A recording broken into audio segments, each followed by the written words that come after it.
They came with dreams. They built businesses. They raised families. And now they are not going anywhere. While millions of immigrants worry about deportation, certain countries, yes, entire countries seem almost untouchable. Their citizens practically immune from mass deportation in the United States. But why is it politics, history, power, or something far more strategic today? We are breaking down why these Asian countries will never be deported from America and why that matters more than ever. Stay with me because what you are about to hear might just change the way you look at immigration forever. The reality of deportation in America. Let's start with the basics in the United States. Deportation isn't random. It's shaped by international agreements, foreign policy, diplomacy, and politics. And while ICE immigration and customs enforcement has the legal authority to deport anyone here unlawfully, actually carrying out those deportations at a whole different story.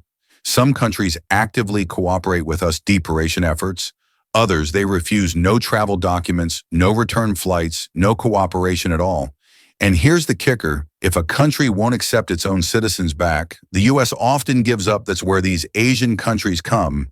In the untouchable few countries that resist deportation, let's name names. Here are the top Asian countries whose citizens are nearly impossible to deport from the U.S.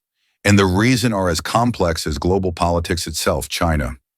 While the U.S. almost never deports Chinese nationals, be livid or not, China has often dragged its feet or outright refused to accept deportees from America.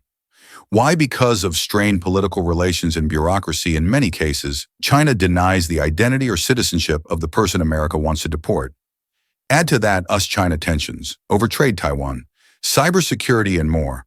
And you are got a diplomatic standoff where deportation becomes a low priority. The result, many Chinese nationals stay in the U.S. indefinitely, even after being ordered to leave. Laos, protected by history and politics, Laotians have a special place in U.S. immigration history. During the Vietnam War era, the U.S. heavily bombed Laos and later resettled tens of thousands of Laotian refugees. Fast forward to today, Laos rarely accepts deportees, and due to historical guilt and diplomatic ties, the U.S. tends to tread lightly. The government simply doesn't push hard to deport Laotians, especially those from war, refugee backgrounds. It's not just policy, it's legacy. Vietnam, an unofficial agreement, keeps many safe here. Something most Americans don't know. In 2008, the U.S. and Vietnam made a deal.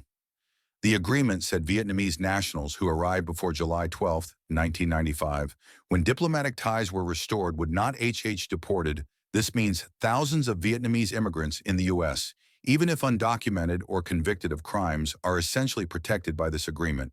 And despite tensions between the U.S. and the Vietnam over the years, both countries continue to honor.